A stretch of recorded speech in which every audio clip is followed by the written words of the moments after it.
Chartered accountant से कोई बड़ी भारी गलती हो गई है, कोई ब्लंडर हुआ है, छोटी गलती नहीं बड़ी गलती कोई हुई है, या आपका टैक्स कंसल्टेंट से कोई बड़ी गलती हुई है, तब वो आपको फोन करेगा और आपसे अपॉइंटमेंट फिक्स करेगा कि आपकी ये गलती है, मैं आपके साथ बैठ के बात करना चाहता हूँ। आप उसको अपॉइंटमेंट का टाइम दीजिए, फिर वो आपके साथ बात करेगा। और आप बोलेंगे मेरे घर में आ जाओ तो आ जाएगा, आप बोलोगे मेरी दुकान में आ जाओ तो आ जाएगा। आपको अगर सुविधा है, वो पूछेगा आपको सुविधा है तो आप मेरे ऑफिस में आ सकते हैं। आप कहोगे नहीं नहीं मेरे पास टाइम नहीं है आपके ऑफिस में आने का, ठीक है मैं आता हूं आपके पास। ये तो होता है वहां का वैट कमिश्नर। और यूरोप के कोई भी देश का वैट कमिश्नर टैक्स पेयर को सर करके बात करता है, sir sir sir, okay sir, right sir, very good sir, fine sir, आदि आदि आदि आदि, ये बात करता है। भारत का वैट कमिश्नर आपका सर तोड़ के बात करता है, वो तो सर सर करके बात करता है। भारत का वैट कमिश्नर तो आप जाओगे तो कमरे में कुर्सी नहीं रखेगा, कहेगा बाहर खड़े रहो, और खुद बैठा बैठा चाय पीता रहेगा, कहेगा फुर्सत नहीं है, कल आओ, परसों आओ, नरसों आओ। तो टेंडेंसी में बहुत फर्क है। और इससे भी ज्यादा इंटरेस्टिंग बात है जो बहुत महत्व की है, फिर मैं आता हूं मुख्य विषय पर। दुनिया के किसी भी देश के वैट कमिश्नर को पगार नहीं होती है, सैलरी नहीं मिलती है, उसको कमीशन मिलता है। जितना वो टैक्स लेगा उसका कमीशन फिक्स होता है, और हर देश में अलग अलग है। कोई देश में 0.5%, माने आपने जो टोटल टैक्स इकट्ठा किया उसका 0.5% आपका कमीशन, आपने जो टैक्स इकट्ठा किया उसका 1% कमीशन, 1% से कहीं ज्यादा नहीं है और 0.25% से कहीं कम नहीं है। तो 0.25% से लेकर 1% के बीच में कमीशन फिक्स होता है, किसी को सैलरी नहीं है, कमीशन। और एक मजे की बात, किसी भी वैट कमिश्नर को यूरोप के किसी भी देश में सरकार का घर नहीं मिलता रहने के लिए, किराए के घर में रहना पड़ता है। सरकार का टेलीफोन नहीं मिलता, सरकार का मोबाइल फोन नहीं मिलता, सरकार की कार नहीं मिलती, सरकार के फोकट के टिकट नहीं मिलते हवाई जहाज में आने जाने के लिए, बीवी बच्चों को तो कभी कोई सुविधा नहीं मिलती। जो करना है अपने पैसे से करना है, सरकार की तरफ से कोई सुविधा नहीं। आपको जो कमीशन मिल रहा है उसी से आपको अपनी जिंदगी चलानी है, बाकी आगे कोई बात नहीं है। भारत देश में इसका ठीक उल्टा होता है। वैट कमिश्नर को पगार तो है और उसको ढेर सारे पगार के साथ इमोल्यूमेंट्स हैं।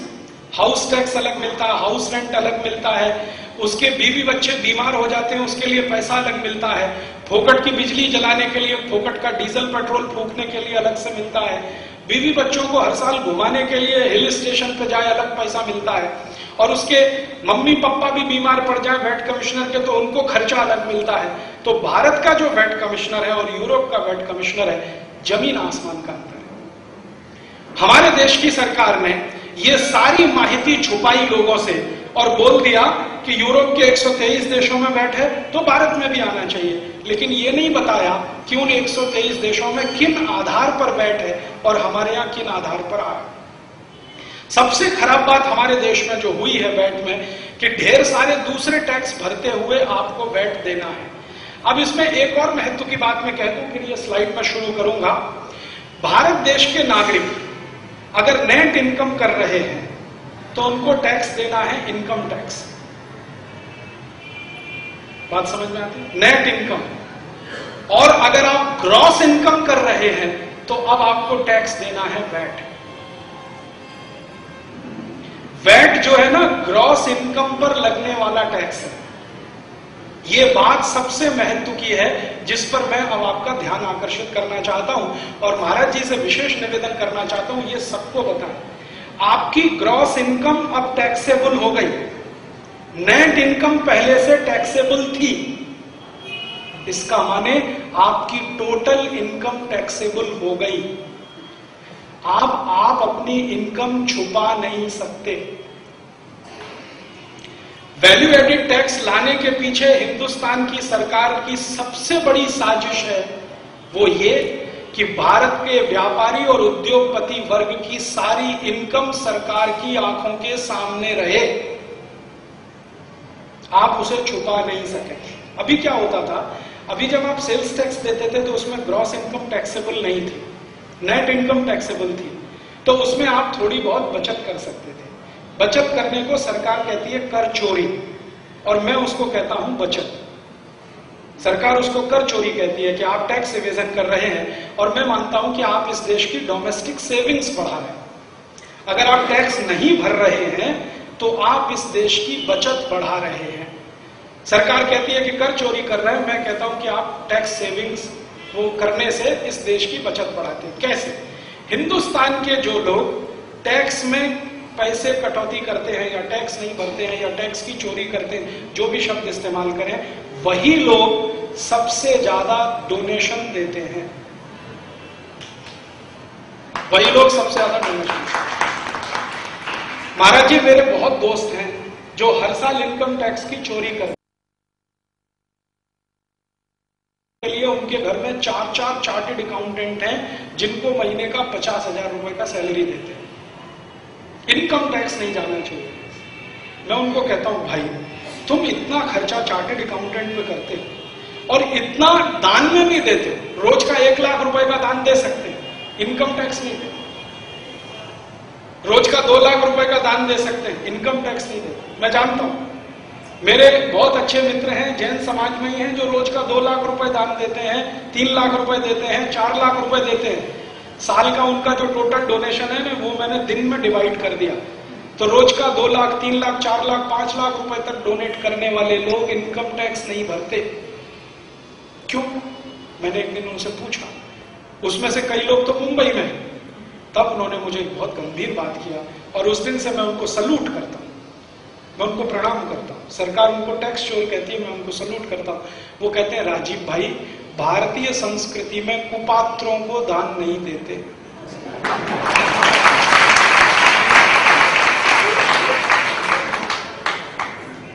कुपात्र माने भारत की सरकार, उसको हम नहीं दे सकते। आप दान में मांगो तो घर भी खाली कर देंगे। आपको गौशाला बनानी है, हम देंगे 10 करोड़। आपको तालाब खोदना है, हम देंगे 20 करोड़। आपको गरीब बहनों की शादी करनी है, गरीब बेटियों की, हम देंगे 50 करोड़। कोई भी काम के लिए दरवाजा खुला है, इनकम टैक्स नहीं देंगे। और उसमें से एक तो मेरे ऐसे अजीज मित्र वो कहते हैं, अगर कुपात्रों को दान दिया तो नरक में जाना पड़ता है, हम नरक में नहीं जाना चाहते। अर्थात बात बिल्कुल सीधी सीधी है कि सरकार के टैक्स के पैसे को चोरी करके वो दान में देते हैं। और इसका अर्थ क्या हुआ? इसका अर्थ ये हुआ कि भारत देश में जो पैसा टैक्स से बचाया जाता है उसी से दान का काम चलता है। इसका अर्थ ये हुआ कि जो पैसा टैक्स से बचता है वही मंदिरों में काम आता है, वही समाज के काम में लगता है। वो जीव दया के काम में लगे, मंदिर के काम में लगे, मठ के काम में लगे, किसी दूसरे सामाजिक काम में लगे, ये वही पैसा है जो टैक्स से आपने बचा लिया। अब सरकार क्या कह रही है कि आपके पास टैक्स से कोई पैसा बचने ना पाए। वैट के नाम पर आपकी ग्रॉस इनकम टैक्सेबल कर दिया और नेट इनकम टैक्सेबल है। इनकम टैक्स के नाम पर माने टोटल इनकम अब आपकी टैक्सेबल है, माने कोई भी पैसा अब आप बचा नहीं पाए, अर्थात अब आप पैसे का दान नहीं कर पाए। अर्थात पैसे का दान न हो तो मंदिर और मंदिर से जुड़ी हुई संस्थाएं ना चले। अर्थात मंदिर और मंदिर से जुड़ी संस्थाएं ना चले तो धर्म का काम बंद हो। अर्थात आप सब ईसाई बनने के लिए तैयार हो जाए। यह है असली मकसद वैट का। और मैं आपको दिखाऊंगा इस स्लाइड में। भारत सरकार ने इतनी बड़ी साजिश किया है जिसकी कल्पना आप नहीं कर सकते। यह वैट का ड्राफ्ट आया, आपको मैं एक जानकारी देता हूं। यह वैट का ड्राफ्ट आया तो सबसे पहले ड्राफ्ट को बनाने वाली जो कमेटी असीम दास गुप्ता, मैंने उनको एक प्रश्न पूछा था। इस ड्राफ्ट में एक स्लाइड आपको दिखाऊंगा, ये प्रोविजन कैसे आया।